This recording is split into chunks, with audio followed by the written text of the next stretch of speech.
What does it mean to respect someone? In daily life, respect might look like saying thank you, offering help, or acknowledging another person's effort. Respect is a value that shapes how people interact across various cultures and communities. In anthropology, respect isn't just about politeness. It also reflects cultural norms, power relations, and social hierarchies that can guide behavior. Acts of respect involve reciprocity. For example, the exchange of restores words of recognition that can strengthen bonds between individuals. A respectful action is not one-sided and is a part of an ongoing relationship where giving and receiving is balanced. These gestures also act as symbols that communicate ideas and meaning. In archaeology, evidence of respect can be seen in how past societies buried their dead or crafted artifacts to honor others, showing that this value has deep historical roots. In some communities, respect is expressed through horticulture, where tending and sharing crops demonstrates care, patience, and independence. Anthropologists also consider authenticity as a key factor that shapes their meaning across different cultures. Reflexivity also helps anthropologists recognize that as a society, our ways of showing respect can shape how we interpret the behavior of others. By using this, we can become more aware of how our backgrounds influence the meaning we assign to even the smallest of gestures. Respect can also reveal power and agency, as well as reflect deeper systems of class. Who gets to speak? Whose opinions are heard? In anthropology, these questions help us understand how respect maintains and challenges social structures that are in place, as well as how economic and social differences shape interactions. Through ethnographic fieldwork, anthropologists observe how respect is shown and negotiated in various social settings, which allows them to look beyond their own biases. Ethnology then compares these findings across different societies to reveal shared patterns and unique values. This can help us avoid ethnocentrism and instead view respect through a global and empathetic lens. This agency is expressed when one can act with independence and dignity despite inequalities. It's not only about manners, but also about using the invisible power of connection, recognition, and mutual value. When alternative media was at its peak, we saw many people challenge the norms of respect at that time. Punk rock bands and other alternative media started a movement of pushing these norms of respect that the world was giving them. Respect can also reflect social prestige, as people tend to show more deference to those with professional or economic power.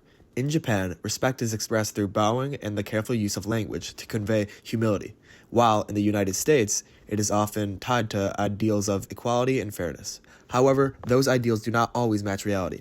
A journalist studying another culture, for instance, must show respect for local customs and beliefs, even if they differ from their own, a reflection of the emic approach in cultural anthropology. Yet, on social media, where interactions are less personal, people often show less respect, especially towards those who are different or hold opposing views. These patterns remind us that while respect is a shared human value, it is deeply influenced by social hierarchies and cultural biases.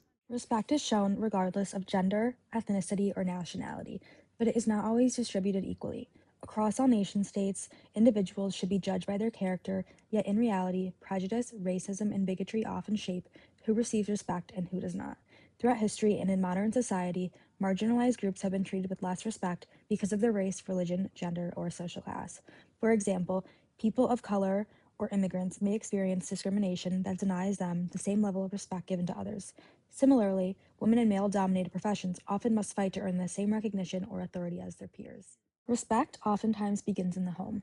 Anthropologists study how values such as respect is taught through kinship, similarly to many other anthropological values. For example, many children are taught please and thank you by their parents at a very early age.